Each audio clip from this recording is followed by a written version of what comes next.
start today's session.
I am very excited about this opportunity today to share with you a very interesting topic. And we're calling today's session Ask the Pediatrician. Our speaker is Dr. Adekunbi Adelakun Usman. I hope I've said that correctly.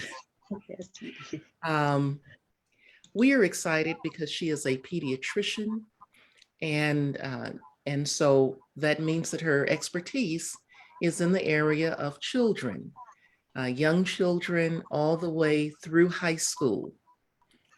So today you have an opportunity to share and ask questions to help you as you are raising your children. One thing about parenting is that it's usually very difficult to raise a child in today's world. And so many times you have questions you want to ask someone, you're not really sure who you should ask. You're not really sure about the right steps to take. If the child is not feeling well, if there is something going on in terms of the child's ability to sleep at night, if the child seems to be too anxious, too high energy, and they never seem to wind down, or just about the natural growth of your child as they move from being infants to now being young people, even their nutrition and foods that they just refuse to eat. So at this time, I'd like to introduce you to Dr. Usman, and she is going to begin her presentation. If you have any questions, please feel free to key in your questions and we will answer them to the best of our ability. So at this time, I present Dr. Usman. Thank you. Okay, so we can go ahead and get started. I would like to thank Dr. Bishop Reed and the International Humanitarian Services for inviting me to give this talk during their Vision of Hope Parenting for Success series. Okay, so I have my screen in PowerPoint mode, so I hope you can see it in full view. Let me know if you're unable to. But our topic today will be raising a healthy child. And as Bishop Reed mentioned, my name is Dr. Adelakun Usman, and I am a general pediatrician. I practice outpatient pediatric medicine in the Metro Detroit area. All right. I just want to put this out there that I am a pediatrician, but the information written and discussed in this presentation is not intended as a means or substitute for making medical decisions for your child.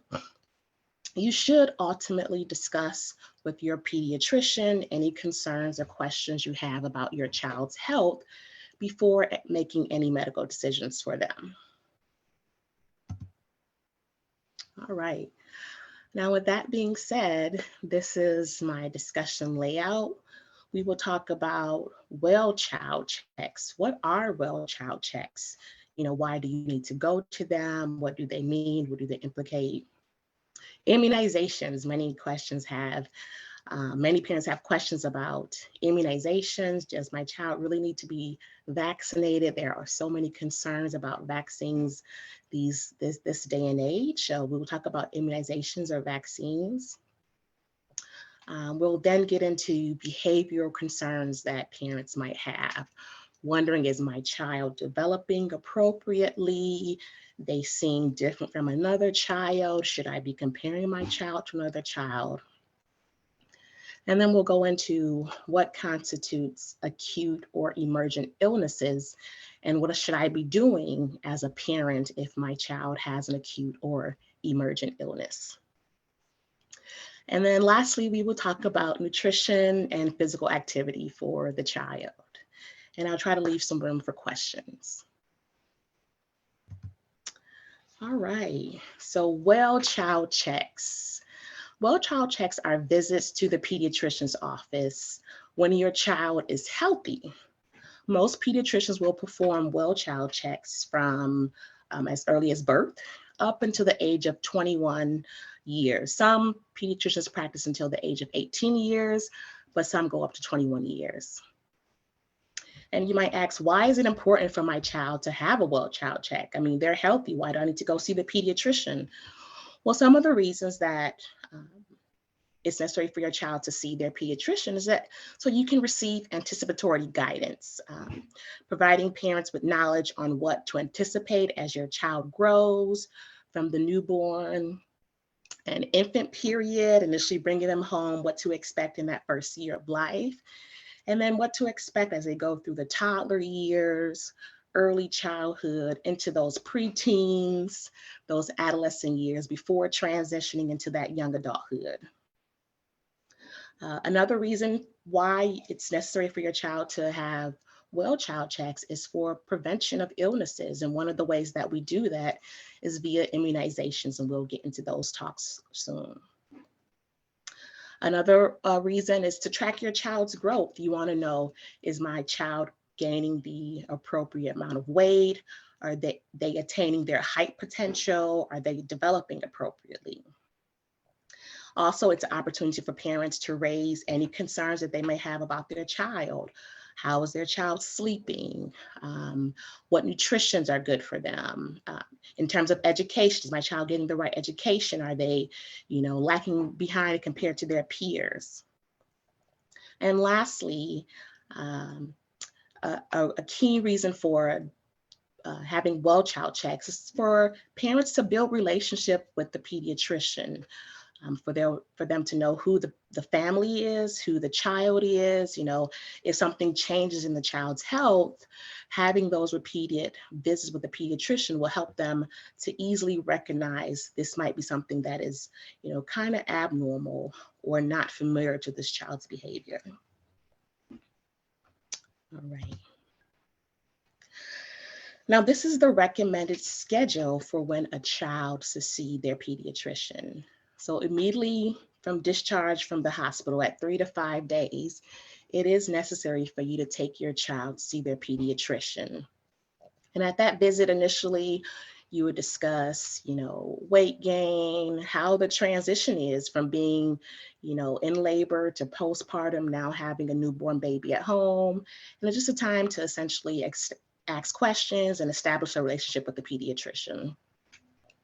Now, after that 3 to 5 day visit, post the discharge from the hospital, your pediatrician may want to see your child within 2 weeks later if there's a concern for maybe weight. All babies do lose weight. Up to 10% of their birth weight is normal to be lost within the first 7 days of life. However, if your baby is losing a little bit more than that, then they may want to see your baby a little bit sooner. If there was a concern for jaundice and your baby had some jaundice, it may be necessary to see your baby sooner within that 2-week period.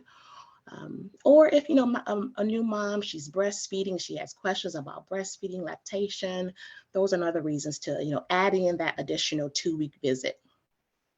But if that's unnecessary, then after the 3 to 5 day visit, you will have a 1-month visit with your child's pediatrician. And at 1 month, again, you talk about how are things going, your child's weight, their growth. And actually, this is a time where it'll be the first time in their pediatrician's office where their first vaccine is recommended in the pediatric office. And then from there, you move on to the 2 months. Now, at 2 months, you realize that the visits to the pediatrician's office are actually in 2-month intervals. So you will see the pediatrician at 2 months, at 4 months, and then 6 months. And then that interval will actually space out. They're getting a little bit older. So that interval will space out from every 2 months to now every 3 months. So they will see the pediatrician at 6 months, 9 months, 12 months, 15 months. And again, all of these visits are discussing what we mentioned before: anticipatory guidance, vaccines, growth and development, and then for parents to be able to raise any concerns that they have. And then after that 15 to 18-month visit, again, the child is growing.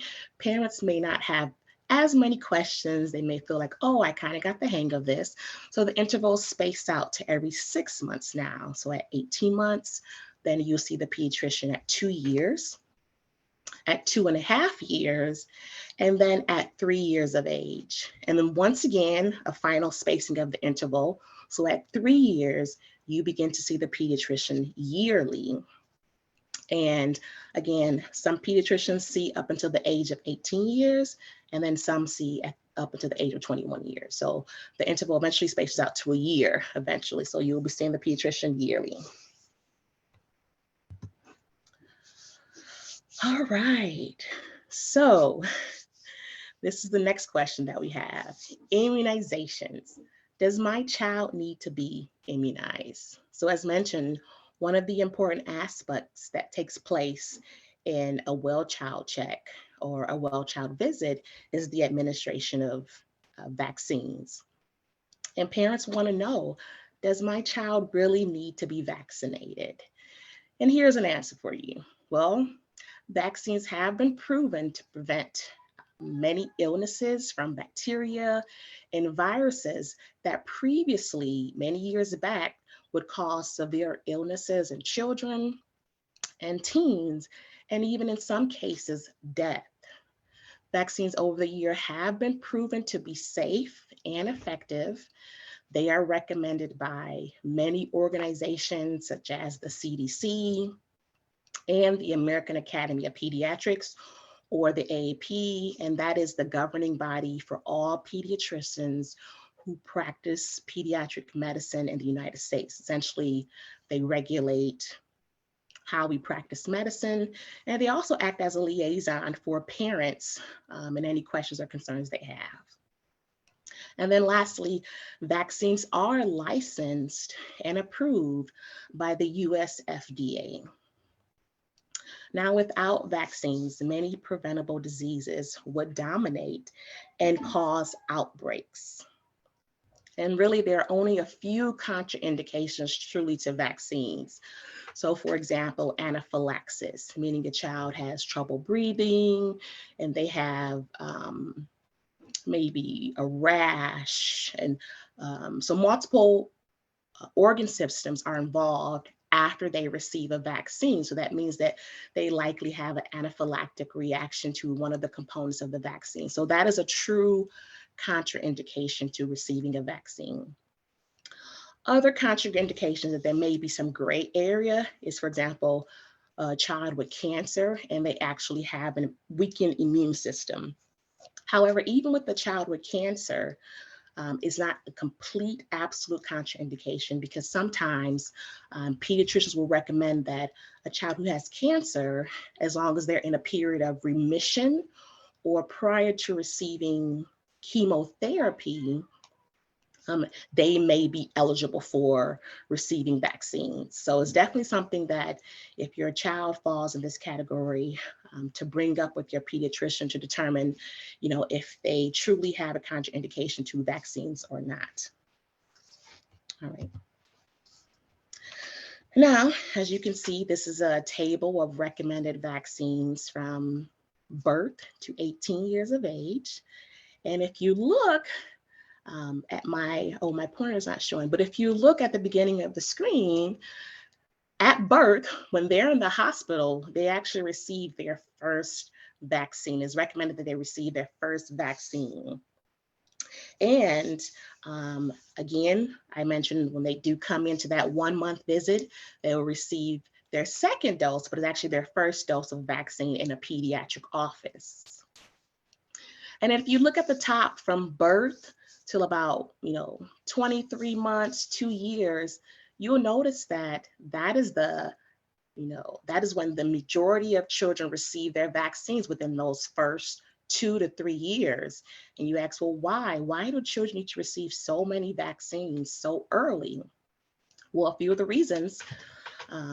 Usually around 6 months is when the maternal antibodies that the child would have received in utero or when they were in their mother's womb, usually those antibodies that they received from mom begin to wane.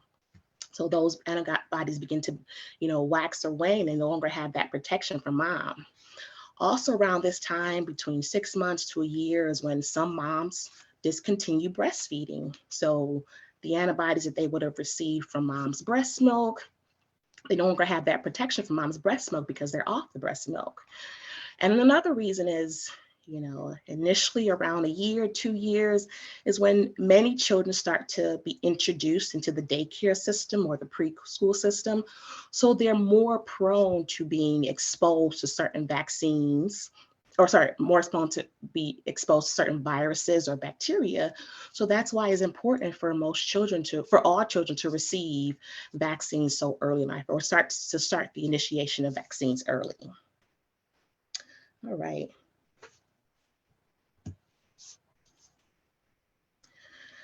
So I just want to touch on one more thing for vaccines, just because this is current in our time, but the COVID-19 vaccine.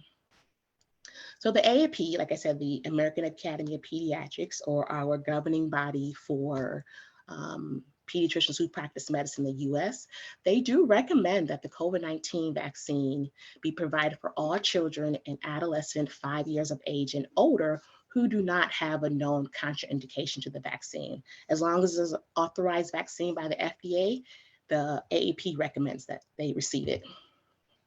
And again, whether it's for emergency use or it's actually approved by the FDA, the AAP does recommend that children receive vaccines as well as the additional doses that are recommended. Now, suppose your child previously had an infection with the disease SARS-CoV-2, the virus that causes COVID-19. So even if they've already had a previous infection, it is still recommended that your child receive the vaccine to COVID-19. At what point at that time is definitely recommended that you talk to your pediatrician to say, from the time that my child had the virus till the time when they are eligible to receive the vaccine, what is that? And I think that's a good opportunity for you to talk to your pediatrician to say, when is that interval for them to receive the vaccine? And then one last point, again, we talked about well visits, and at the well visits, we do give routine vaccines.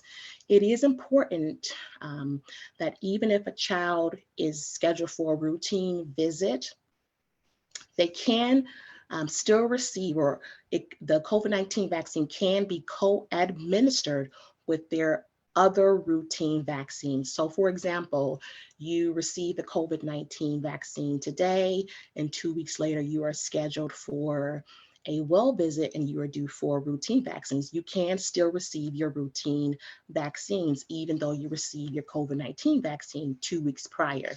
Or if you have a well visit and you would like your child to get the COVID-19 vaccine during the well visit with the other routine vaccines that they are eligible for, you can go ahead and have your child receive both those vaccines. So the AAP and the CDC has approved the co-administration of COVID-19 vaccines with other routine childhood vaccines.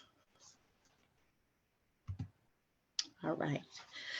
I just wanted us to go over this diagram, and it's for the vaccines that are recommended in children. So this first column talks about the Pfizer vaccine that is only recommended for children ages 5 to 11 years of age.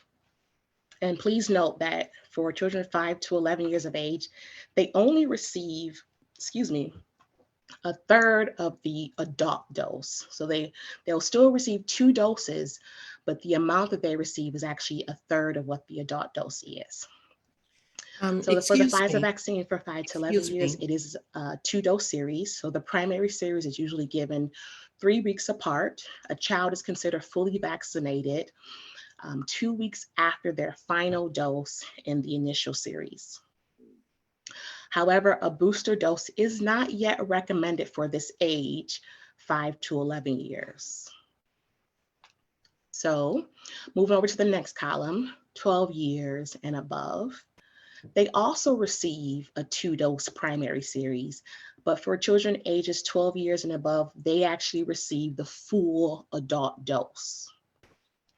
So in the primary series, the 2-dose series is given 3 to 8 weeks apart. A child who is 12 plus of age will receive or will be fully vaccinated after their second dose in the primary series. And in terms of a booster vaccine, they are recommended to get a booster vaccine if they're 12 years of age and older, as long as it's 5 months after their last primary dose. And please note that the only vaccine that is approved for a booster is the Pfizer vaccine for ages 12 and above. All right, moving over to the third column, the Moderna column. So a child or pretty much an adolescent, a young adult should be 18 years of age plus in order to receive the Moderna vaccine. Again, that is also a 2-dose series. It can be given 4 to 8 weeks apart. And once again, to be fully vaccinated, it needs to be 2 weeks after that final dose in the primary series.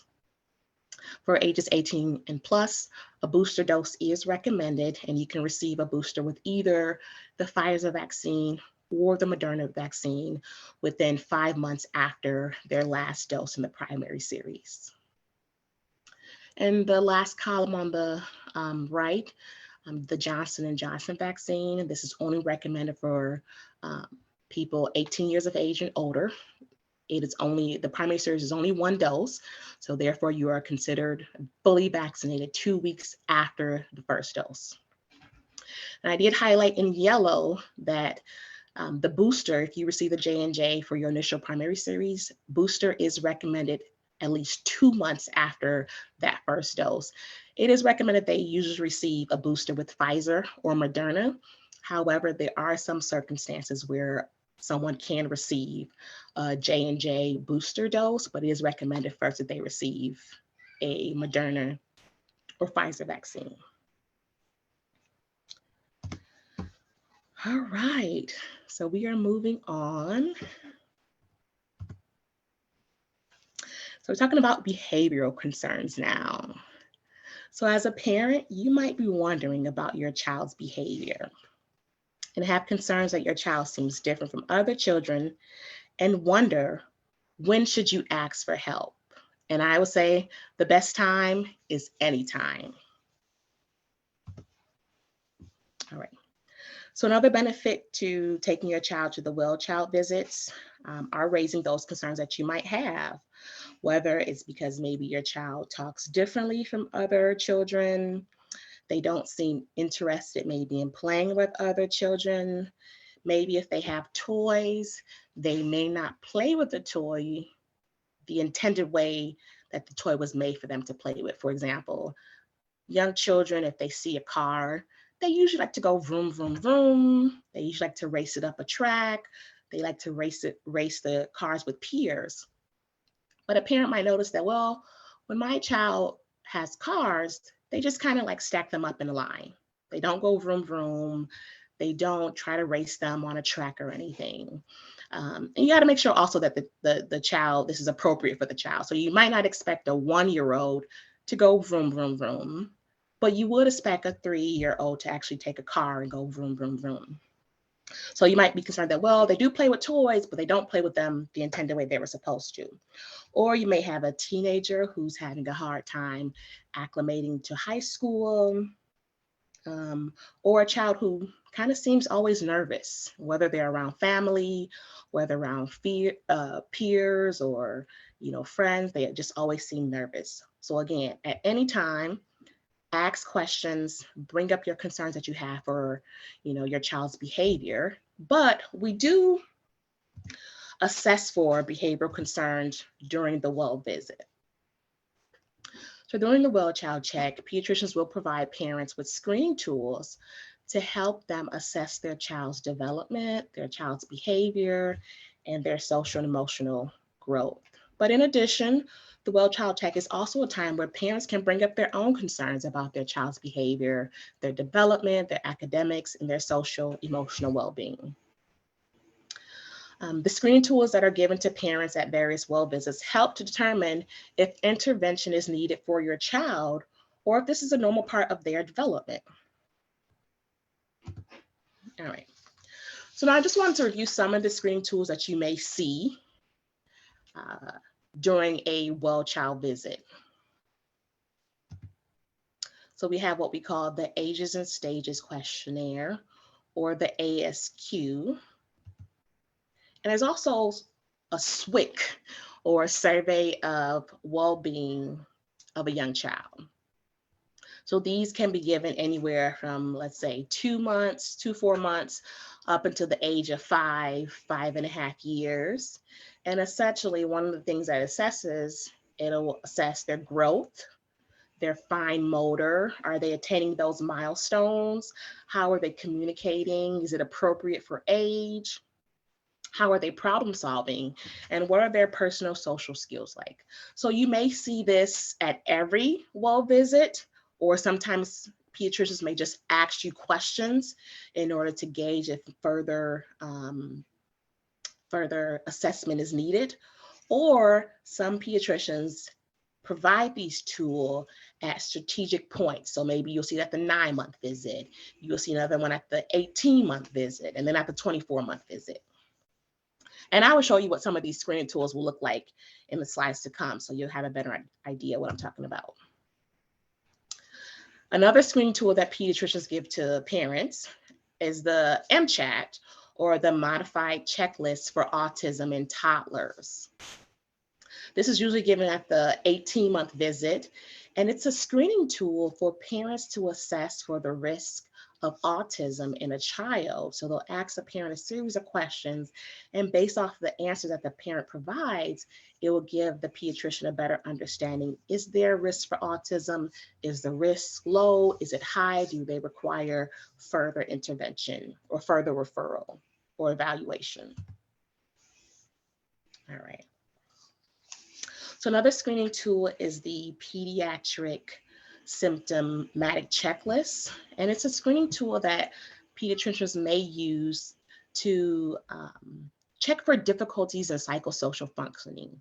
So if a child had, a new sibling, or unfortunately, if there was a divorce or a death in the family, and a parent may notice that, well, their behavior has changed after this stressful event. This is an opportunity where maybe a pediatrician will provide a PSC, and there's if the child is old enough, there's a component for the child to complete by themselves, as well as a component for the parent to complete. And based off of the screening tool, it may give indication if there's a concern for behavioral concerns, a mental disorder, and for further intervention. And lastly, one of the screening tools that you might see, that you're actually likely to see more so, this one is a patient health questionnaire, or a PHQ-9. So this is a series of 9 questions that's used as a screening tool to assess the presence and severity of depression in teenagers. So every child from 13 years up until 21, at every annual visit, they should receive this questionnaire, and it's for them to fill out and to answer questions. How are they feeling? What's going on? Any stressors that are happening? And it helps to, guide the pediatrician Do they need referral to a mental health specialist, or, is something that we can watch and wait? All right. So here are some of the sample screening tools that are used. To the left, you see, let's see. All right. So to the left, you see the ASQ. To the left, you see the ASQ. It's usually something that you can give at a 9-month visit, 18-month visit, a 4-month visit, and you can see some of the questions that are asked are about communication and gross motor. And then to the left, usually you'll see one or the other. A pediatrician will either give an ASQ or a SWIC. They're essentially the same thing, and they're essentially assessing milestones development, behavioral development, and things like that. So this is a SWIC, and this is what it looks like at a 9-month of age. Okay. Now, this is the MCHAT, the Modified Checklist for Autism screen, and it's a series of 24 questions that are asked to the parent, and they are to answer on behalf of their child. So, for example, number 2, does your child take interest in other children? So around 18 months, children should begin to, see other children, have an interest in them. They may not want to play with them completely, or they may not play with them well enough the way a 3 or 4-year-old will, but they would like to be around other children. Question 5 asks, does your child ever pretend, for example, talk on the phone or take care of dolls or pretend to do things? So at an 18-month of age, a child should be able to pretend. They may pick up a phone or even a shoe, and they'll put the shoe to their ear, and they will talk in the shoe as if, it's a phone, because they've seen someone else do it. So they're imitating, or they're playing pretend play. And if they're not doing that, it definitely sparks a concern if referral needs to be made. And here's another question. So 12, if you go on to question 12, does your child smile in response to your smile? So do they have a reciprocal smile? Definitely before the age of 18, if you smile at a child who is definitely comfortable with you, a family member, they should be able to say, or they should be able to, reciprocate that smile back to you. So once this is completed by the parent, the pediatrician now looks at, is there a risk? If not, great. But there is a risk. Maybe if there's a low risk, maybe there's a concern that, well, he's 18 months, but he hasn't yet met all his milestones. Let's go ahead and just repeat this at the 24-month visit. At the 24-month visit, if there's still a risk, then we may refer them. But let's say at the 18-month visit, there were a lot of concerns here that there's a high risk for autism. At that point, there may be follow-up questions, and there may be referral for additional behavioral specialists for a full evaluation for autism. All right. And this is the PHQ-9. Again, it's given at every annual adolescent visit from the age of 13 years of age and up. And the child, the teenager, the adolescent actually fills this out by themselves. And based off of the 9 questions, they can rate their answer to 0, not at all, several days, 1, more than half the days indicates 2, or nearly every day, 3. And ideally, the questions are based off of how they are feeling within the past 2 weeks, maybe a month. But some of the questions assess, how are your, interests or pleasure in doing things that you've always done? Do you actually feel down or hopeless? They talk about how it's your sleeping habits. Do you have trouble falling asleep? Are you sleeping too much? Are you feeling tired or having little energy? Many teens, they're in high school, they're in AP classes, they're involved in extracurricular activity. Although there might not be concerns for depression, but they may be overwhelmed by the majority of things that are going on or taking place in their everyday lives. And this is a great way for pediatricians to identify if that's a concern. How are their eating habits? Are they overeating? Are they undereating? Are they having any trouble with concentration? So once this form is completed by the teenager or the adolescent child, then there will be recommendations. And if further intervention is needed, then they will be referred to a mental health specialist.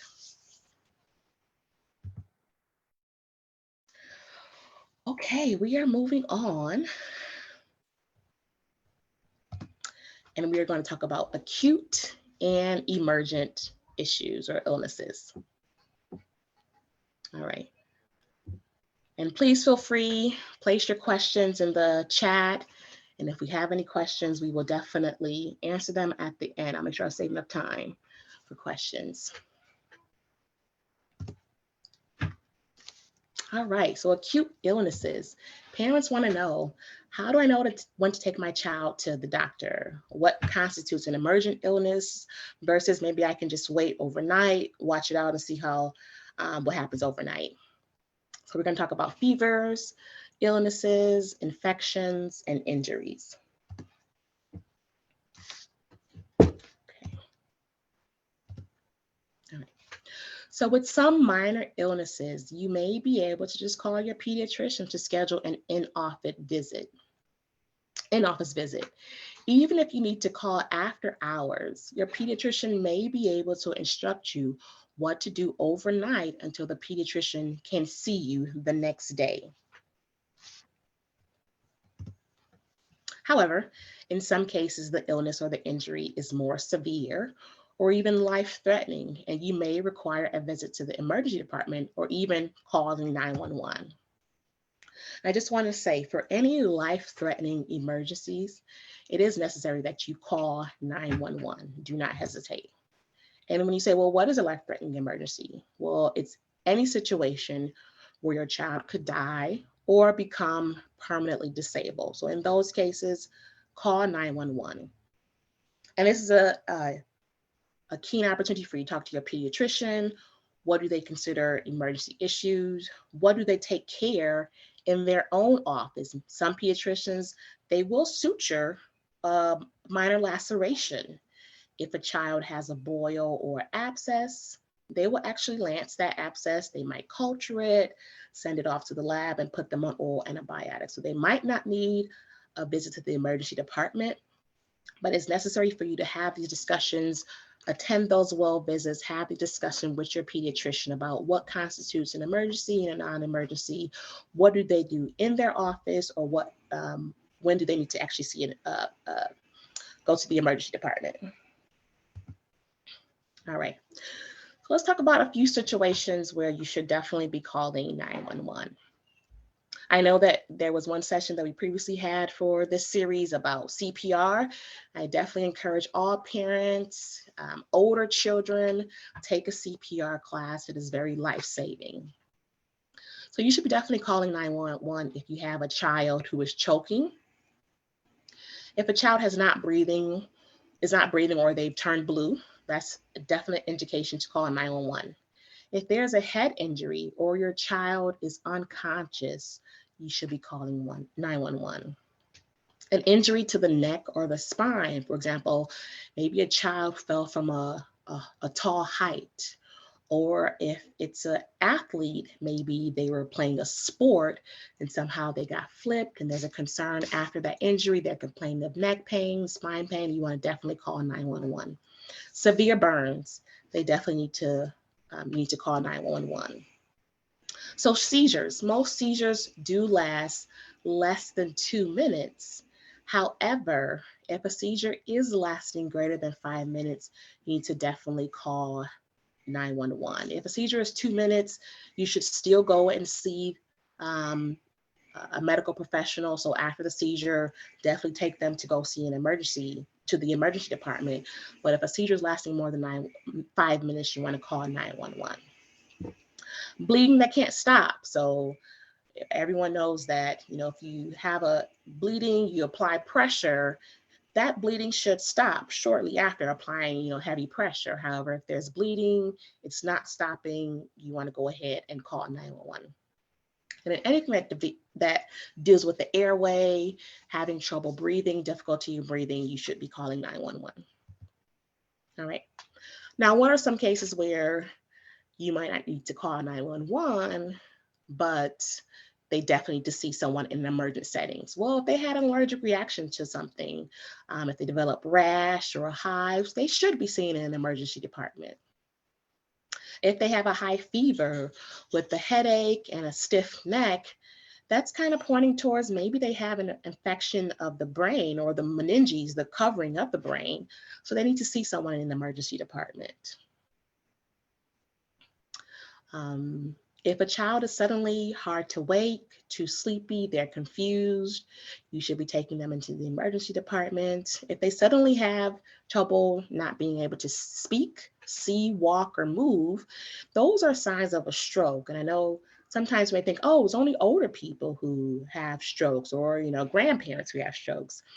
But if maybe a child has a history of, or they're sickle cell children are prone to having strokes. So if a child presents with anything such as that, trouble speaking, seeing, walking, or moving, you want to get them into seeing someone in the emergency department. Any deep wounds, again, minor lacerations, some pediatricians may be able to handle that in their clinic, but if it's a deep wound, they should be going to the emergency department to care for that. Coughing or throwing up blood, that's also an indication for a child to be seen in the emergency department. They'll have emergency services there, imaging. If they need any specialists, that can be taken care of then. Possible broken bone, loss of movement, especially in a bone, especially if the bone is pushing through the skin. So that's indicating that they need surgical intervention and they need to be seen in the emergency department. A body part near an injured bone becomes numb, there's tingling, there's weakness, it becomes either cold or pale. Those are also indications to be seen in the emergency department. A fast heartbeat. So yes, if a child is playing a sport, if they're running around, they're playing, their heartbeat should be raised. They should have a high heartbeat.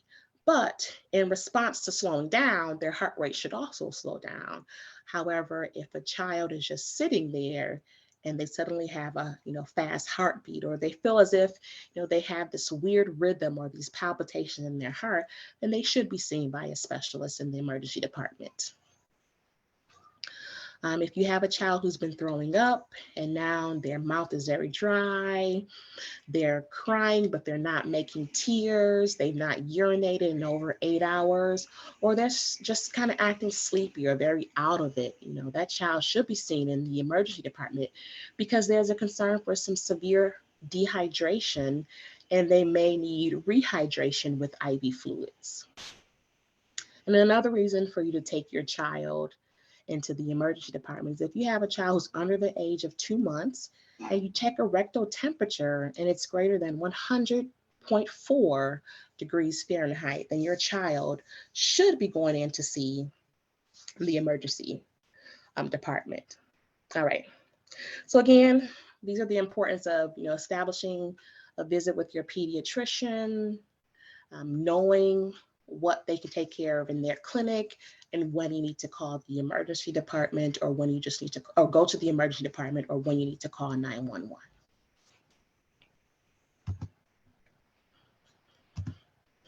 All right, so we are on our last topic now, and we're talking about nutrition and physical activity.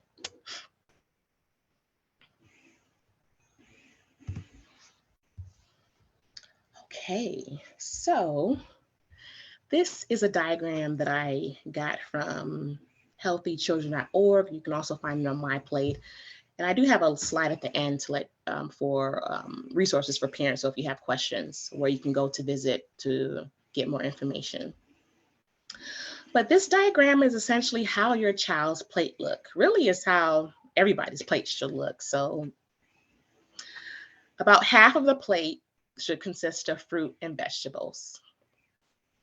Meat, proteins, and grains, ideally whole grains, each should get a quarter portion of the plate.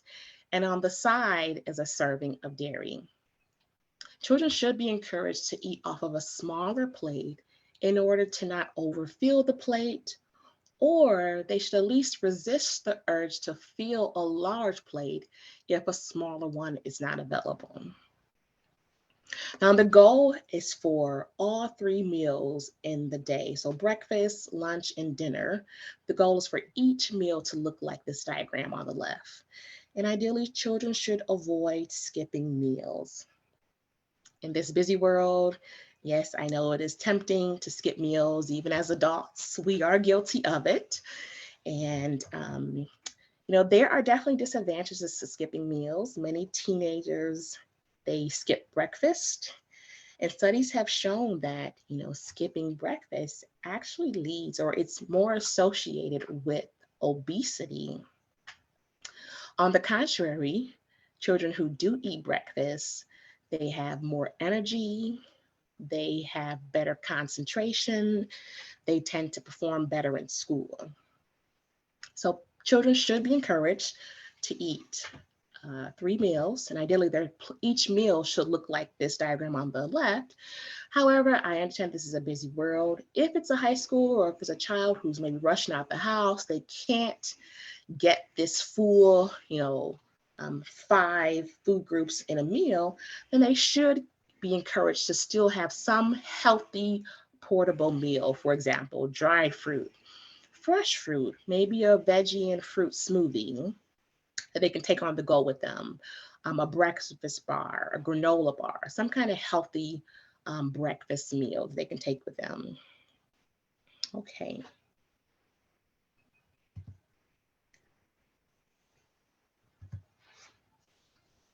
I just wanted to kind of put all the food groups in a diagram and give you an idea of what the food groups are, what our daily servings should be, and what the portion sizes are for different age groups. So you can see, for the most part, even though the ages change, the serving size that they receive should be the same. So all children should receive 2 to 3 servings of fruits per day, 2 to 3 servings of vegetables per day, 6 to 11 servings of grains per day, 2 servings of protein or meat per day, and then 2 to 3 servings of dairy per day. And that's for all children, even in the high school years. High schoolers or teenagers should still be receiving dairy. I did highlight, as parents, we do give our children juice. So I just wanted to let us know that if we're going to give juice, it should ideally be 100% juice, no sugar added. And you can see that even if, as you go from the portion sizes from 1 to 3 years, from 4 to 6 years, from 7 to 10 years, it's never recommended that a child receive more than a half a cup of juice per day, even in the adolescent years. All right. And then you can go down the list and see, what the portion sizes are for a 1 to 3 year old, a 4 to 6 year old, and a 7 to 10 year old. And again, dairy is still consistent, still recommended in older children's diet. All right. So water intake, now from birth till 6 months of life, outside of maybe breast milk or formula, children from birth to 6 months don't need any other additional water. So when they start to get into the 6 months period, that's the time where pediatricians recommend introducing solid or pureed foods. So it's recommended that, at 6 months, start to introduce, fruits and vegetables that are pureed. Ideally, the goal is to introduce one fruit or vegetable at a time for 3 to 5 days. Give them that a couple of times in those 3 to 5 days, making sure that they don't have any allergies to any of those foods before introducing something new. But as a child becomes 6 months to 12 months and they're starting to eat more pureed solid foods, that's when you want to start to introduce water. And then as a child reaches from 12 months, they're in a year, they will be transitioning. Some children transition out of consuming breast milk. And that's also the time where it's recommended that children go from formula to whole milk or cow's milk that is fresh. And so from 12 months of age to 24 months of age is actually recommended that for cow's milk, children actually receive whole cow's milk. so that the fat that is within the whole cow's milk actually helps with brain development. But outside of that 24-month period to 2 to 3 years, it's recommended that children go down to either non-fat or low-fat milk in order to control weight and things like that. Another thing that you can notice in this diagram is that even as children get older, like outside of that year, their primary liquid source should be water. So if you look at the 12 to 24 months and 2 to 5 years, the water content has become larger than the milk content. So water should definitely be their primary liquid source when they're getting into those toddlers, early childhood years. And then although this diagram only goes, or this table only goes to 5 years, when you're getting past 5 years, you're starting to get into that 6 to 8 cups of water daily, and even more depending if you're an athlete or, what's your body mass index. All right. And parents can go by this rule. They can go by the 5-2-1-0 rule. And this should be every day. So every day, children should get 5 servings of fruit and vegetables. They should have no more than 2 hours of screen time. So I know that is a struggle for some parents and some children. So the American Academy of Pediatrics recommends no more than 2 hours of screen time. And that's whether it's on the computer, whether it's video games, an iPhone, a tablet, no more than 2 hours. And I understand that, especially for high schoolers, they may have computer class, they may have homework to be done on a computer. So it is understandable that in that case, sometimes the 2 hour, it may get past 2 hours, but that just means that that leaves less time for leisure time on the screen. So ideally, no more than 2 hours, especially in those young, early childhood, toddler years, infancy years, they really need no more than 2 hours per day on the screen. As it gets to the high school years, they may require more just because of their academics. And then 1 hour of some type of moderate physical activity. So school-age children, they do get recess, but usually recess is about 30 minutes, 20, 30 minutes. So they require additional 20 to 30 minutes of physical activity. So what can you do as a parent? Get them into some kind of organized sport, track teams, volleyball, basketball, soccer, so that they can get ideally an hour of physical activity. Or if it's after school, you feel comfortable, take them out in the backyard and just run around for 30 minutes. All right. And as mentioned before, 0 sugar. So juice should definitely be 100% juice, no sugar added. But pop is not recommended. Soda is not recommended. Even energy drinks. If you have an athlete who plays a lot of sports, really energy drinks are not recommended. Water should be their main source of hydration. Okay. And lastly, I just wanted to put in this slide about sleep. Many parents want to know, how much sleep should my child get? So essentially from birth, they're just sleeping all day anyways. They eat to sleep, they poop to sleep. But when you get into the 4 months to 12 months, the child should be expected to have 12 to 16 hours of sleep. And that does include naps. So for example, a child sleeps from 7 p.m. to 7 a.m. That's 12 hours sleep at night. They're still expected to have some nap time during the day. So anywhere from, 1 to 4 hours during the day. And even in the toddler years into the early preschool, they're still expected to have naps. So from 1 to 2 years, at least 11 to 14 hours per day of sleep, including naps.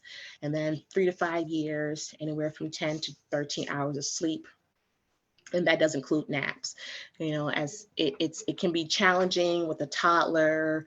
They kind of, and if they're at home during the day, it can be challenging to get them to take a nap. So one of the best ways to get them to take a nap is to get them up early in the morning. So if everybody, the older children, parents are getting up at 6, 7 to prepare for school and work, ideally that toddler should also be getting up around that time.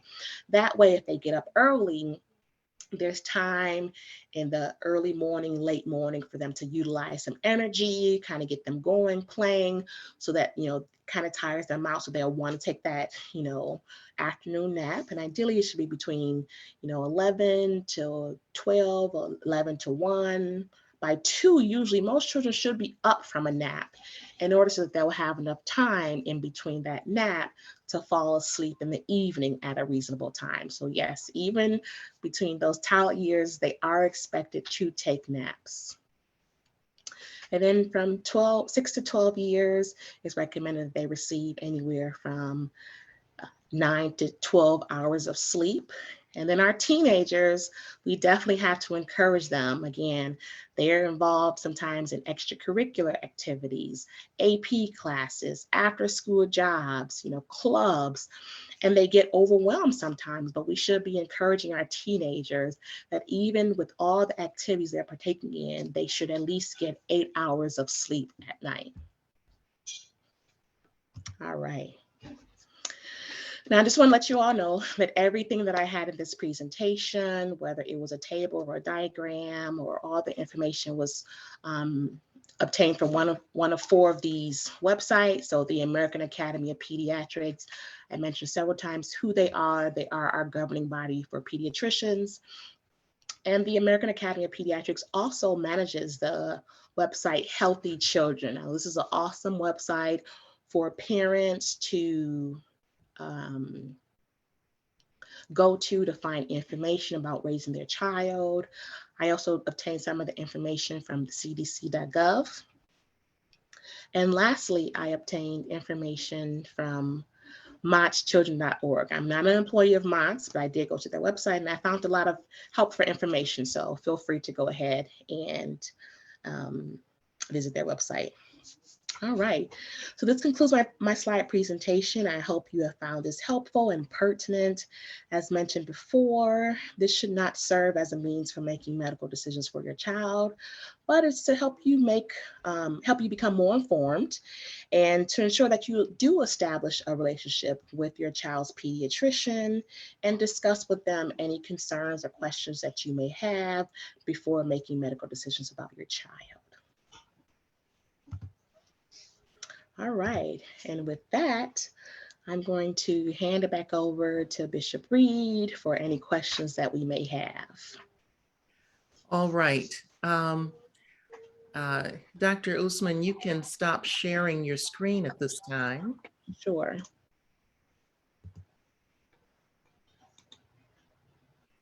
Okay. All right. I am very excited about the fact that we've been able to have this session. There are a lot of parents that have questions. Babies don't come with a handbook. They are born and then we sort of figure out how to handle different things that are happening in life. Everyone should be taking their child to see a pediatrician. And the pediatrician is the one who helps you to figure out how to have a healthy child. The pediatrician understands child development, child growth, medical concerns that children have that are unique to children, and are able to serve as excellent guides for us. I remember when my last 2 children were born, and they're twins, we had lots of questions, even though there are several twins in our family on both sides, my side and my husband's side. But there were questions. Each child is an individual. And even though they were twins, they grew differently. They had different needs. They had foods that one liked and the other one didn't, and vice versa. They were not always the same height. They were not always the same weight. And we had to learn to treat them as individuals. And our pediatrician was a big help in that Yeah. regard. So I'm very excited. I'm also very proud of the pediatrician that we have with us today. Dr. Usman actually traveled with us to Ghana, West Africa, and was truly a blessing with the medical outreach that we did there. So, to watch her mature into her calling Yes. is truly an honor. Yes. Um, but I want to encourage everyone, if you have questions, you can still send your questions in and we'll do our best to get answers for you. But I want to encourage you, take your child to see a pediatrician Yes. and then trust the advice. If you have questions, write them down. A lot of times we get into the doctor's office and we forget the question that we really wanted to ask. Yeah. And then we get home and say, I should have asked this, I should have asked that. So write your questions down, take them with you when you take your child to see the pediatrician. So once again, I keep saying Usman. Is that the correct pronunciation of your Yeah. name? Oh, That's the way I pronounce it. So okay. Usman, Usman. Yeah. Well, I So, just wanted to be sure. I hate messing up anyone's name. oh, not Uh, a problem. People mess mine up all the time. They call me Reedy. Uh, Okay. they take my initials and put it on the front of my name, and they call me Freed. You name it. Uh, Okay. but I just like to make sure I'm getting it right. Okay. So to those that have joined us today, I'd like to thank you. And we will have more sessions coming up. April 9th, we have a session with a pharmacist, Dr. Barnett. And we're excited about him joining us. He's going to answer questions regarding medications in children. A lot of times kids end up in the emergency room because their parents have left different medicines lying around and the child thinks it's candy and gets a hold of it. So it's also important to know, that the dosage for a child is not the same as for an adult. Again, your pediatrician may prescribe something for your child, and you want to follow your pediatrician's instructions. So we look forward to seeing everyone on Yes. April 9th when we have Ask Your Pharmacist. All right. So, Bishop yes, Reed, I just realized we were having trouble seeing the slides. yes. And Okay. so what we'll do is we'll go back and we'll add the slides as you're Okay. speaking. Sounds So good. those who watch the video later on will be able to see the slide as you're describing it. Okay.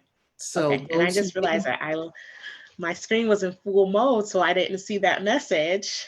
that's all And right. yeah, when I escaped, I was like, oh, we didn't see the slide. So I apologize, everyone. So, That's all right. Everyone will be able to see the slides when they view the video later on. okay. Sounds good. Okay. All right. Okay. So until next time, everyone have a wonderful day. Bye-bye. And we look forward to seeing you again. Thank you for having me. All right. Thank All right. you.